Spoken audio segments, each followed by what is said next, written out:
Welcome to eLearn with Vijayagiri. So we are discussing the first chapter, structure of atom, and this is the third video for the first chapter. In this video, we are discussing the particles smaller than atoms. Before studying the particles inside an atom, let us check how the thought of having some particles inside an atom has arisen in the minds of scientists. എങ്ങനെയാണ് ആറ്റത്തിനകത്ത് പാർട്ടിക്കിളുകൾ ഉണ്ടാകാം എന്ന ചിന്ത ശാസ്ത്രജ്ഞന്മാർക്കിടയിൽ വന്നത് എന്നതിനെക്കുറിച്ചാണ് ഈ വീഡിയോയിൽ നമ്മൾ പറയാൻ ഉദ്ദേശിക്കുന്നത്.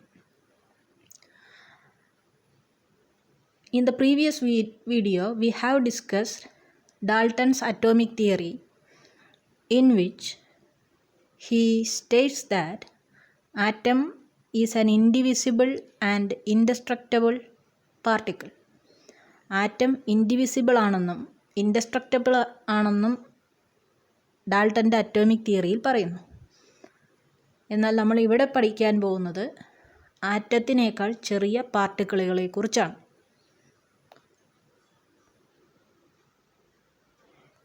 So we have studied atomic theory.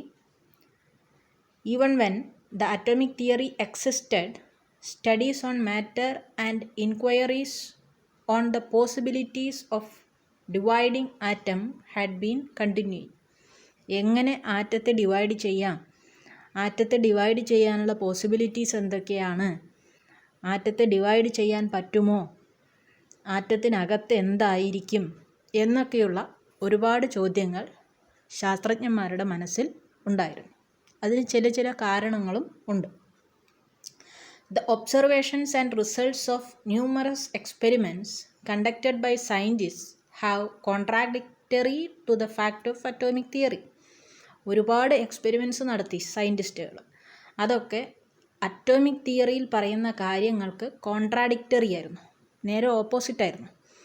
Atomic തിയറിയിൽ പറയുന്നത് സ്മോളസ്റ്റ് ഇൻഡിവിസിബിൾ പാർട്ടിക്കിളാണ് ആറ്റം എന്നാണ്.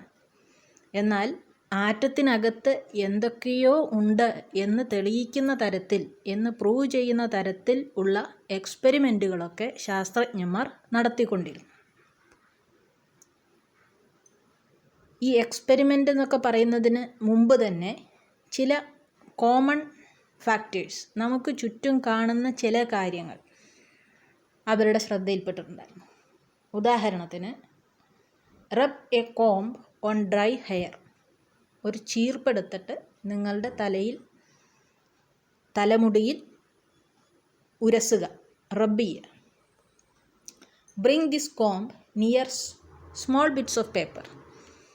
ചെറിയ പേപ്പർ തുണ്ടുകളുടെ അടുത്തേക്ക് ഈ മുടിയിൽ നന്നായിട്ട് ഉരച്ച ഒരു ചീർപ്പിനെ കുട്ടി പേപ്പർ തുണ്ടുകളുടെ അടുത്തേക്ക് കൊണ്ടുവന്നാൽ എന്താ നിങ്ങൾക്ക് കാണാൻ കഴിയുക?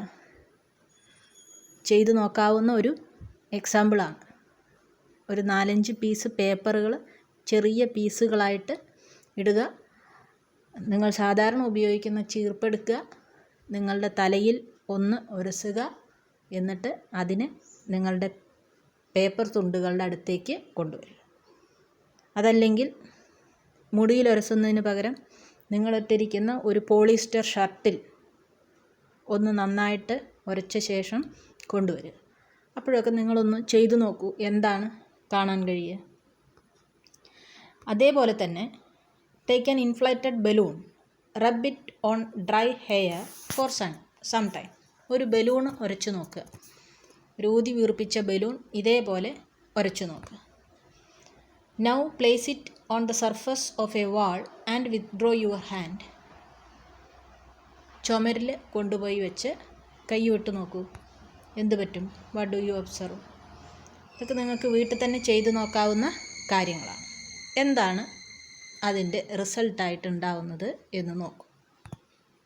എന്താ കാണാൻ കഴിയുക? പേപ്പറിൻ്റെ തുണ്ടുകളൊക്കെ ചീർപ്പിൻ്റെ അടുത്തേക്ക് അട്രാക്റ്റഡ് ആകുന്നത് നിങ്ങൾക്ക് കാണാൻ കഴിയും.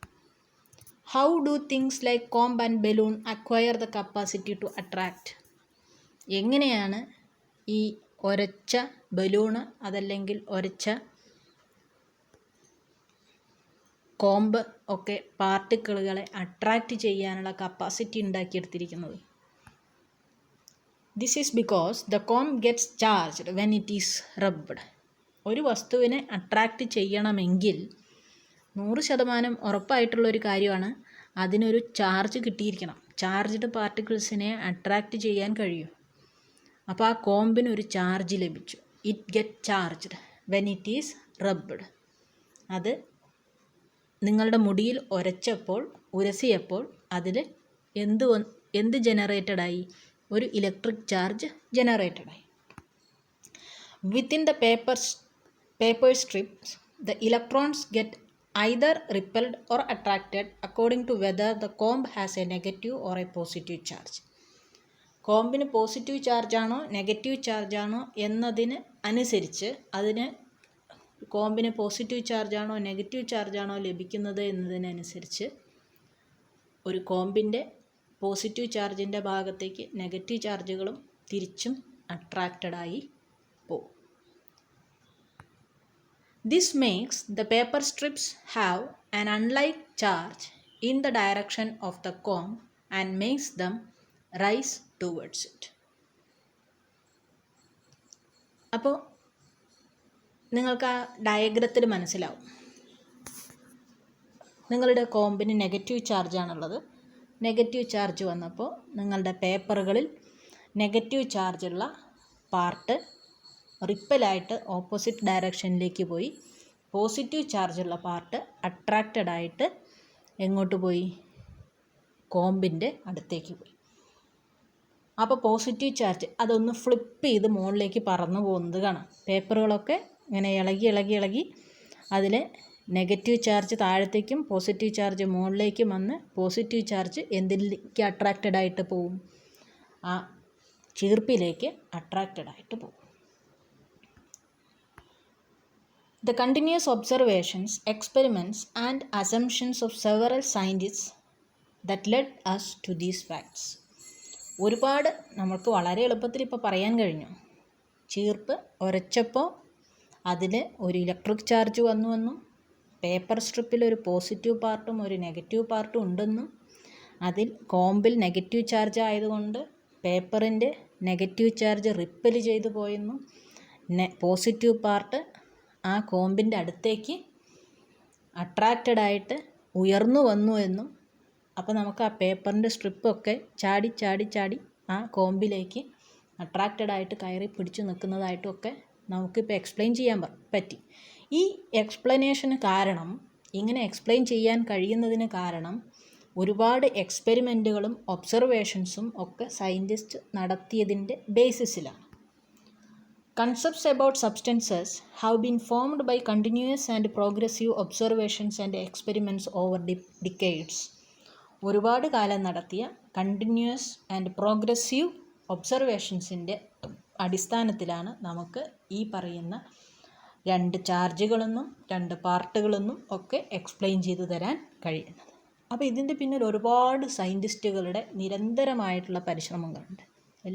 Number of scientist have done a lot of experiments and they observe a lot of factors to assume these consumptions. അപ്പോൾ നമുക്കിനി അറിയേണ്ടത് ആരൊക്കെയാണ് ഇതിന് പിന്നിൽ പ്രവർത്തിച്ചിരിക്കുന്നത്. Next we have to study those scientists, their observations and findings. ഒരാറ്റത്തിൻ്റെ ഉള്ളറകളിലേക്ക്, അതിൻ്റെ ഉള്ളിലേക്കുള്ള കാര്യങ്ങൾ പഠിക്കാനും അതെന്താണെന്നും നമുക്ക് മനസ്സിലാക്കി തരാൻ ഒരുപാട് സയൻറ്റിസ്റ്റുകൾ പരിശ്രമിച്ചിട്ടുണ്ട്. ആരൊക്കെയാണ് ശാസ്ത്രജ്ഞന്മാർ, ആ ശാസ്ത്രജ്ഞന്മാരുടെയൊക്കെ കോൺട്രിബ്യൂഷൻസ് എന്തൊക്കെയാണ് എന്നതാണ് നമുക്ക് ഇനി പഠിക്കാനുള്ളത്. It will be explained in the next class.